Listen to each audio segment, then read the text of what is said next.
I wanted to revisit this outstanding Paleo Biface story stone face and mammoth effigy made out of beautiful Libyan desert glass.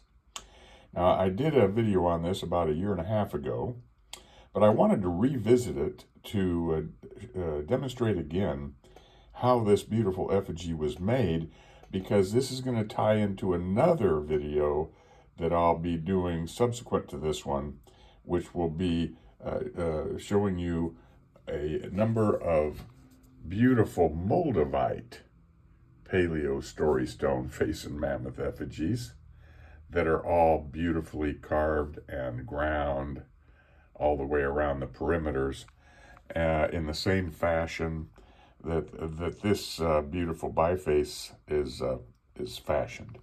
Now, these are the 4 cartouche type Moldavite specimens that I'm going to do next. They're really, really cool and really nicely done. But we won't get into that today. What I wanted to do was share this, because this entire side of this biface, Paleo biface, this whole side has been flaked. Not only has it been flaked, it's been completely ground. This whole face has been ground in paleo times. There's no modern damage. You can see a little flea bite here and a little flea bite there. When you have modern damage on the Libyan Desert Glass, it stands out like a sore thumb. So any modern workmanship would of course stand out immediately. But this is well patinated. All that brown is patina. And what we have is a wonderful mammoth now facing off to the left. And here's his eye and the big trunk off to the left there. Just outstanding. Just outstanding. And what they've done is they've ground, they've flaked, and then ground pretty much this entire perimeter. That's been ground flat. This has all been ground just flat here. And of course, that's for allowing it to stand upright.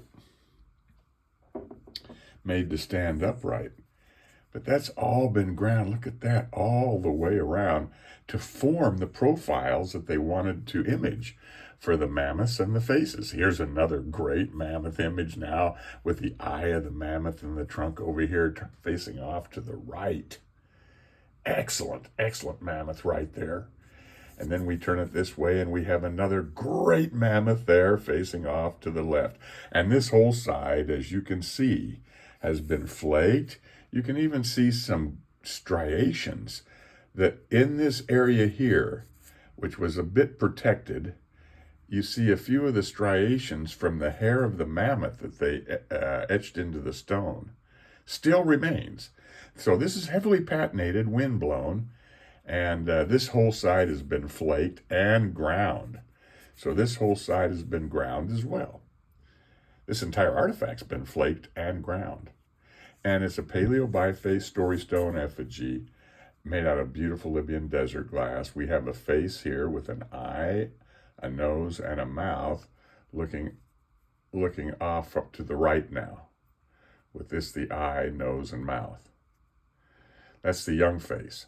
Then when we use this mouth, this chipped out area of the young face, now we got a skeletal type face with this eye, nose, and the mouth that's been carved away down here. Now we've got that face with this, the eye, kind of a skeletal looking face, looking off to the right now, which is actually looking up from the back of the mammoth, with this being now the eye of the mammoth and the trunk. Now when we hold it this way and we image the mammoth image this way, now we see that face facing down. So this is likely more of the representation of the mature mammoth here, and the baby mammoth here with this massive hair tuft up above the head here, and a trunk there. But also it does image a mature mammoth with this, the eye, and the big trunk coming off. So it's kind of a duality image on the mammoth imagery. And when we hold it this way, now we see that this area right here has all been flaked away. That's all been flaked right there. I can feel it. It's a depression there that's been flaked out.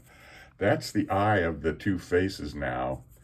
With the young face, this the eye, the nose over here, and the mouth down below looking off to the right. With this the eye right here that's been flaked away there. So that's the eye, nose, and mouth of the young face, and this is the eye and droopy nose and open mouth of the old face looking off to the left. But I wanted to revisit this to show you not only the flaking on this, but the fact that after it was flaked, it was completely smooth and ground on all the surfaces. The entire perimeter of the piece, along with the faces of the facial surfaces of this piece. See how that's all been ground there on the top of the ridges of those flakes that make that ridge, almost like similar to the grinding of a Clovis point base.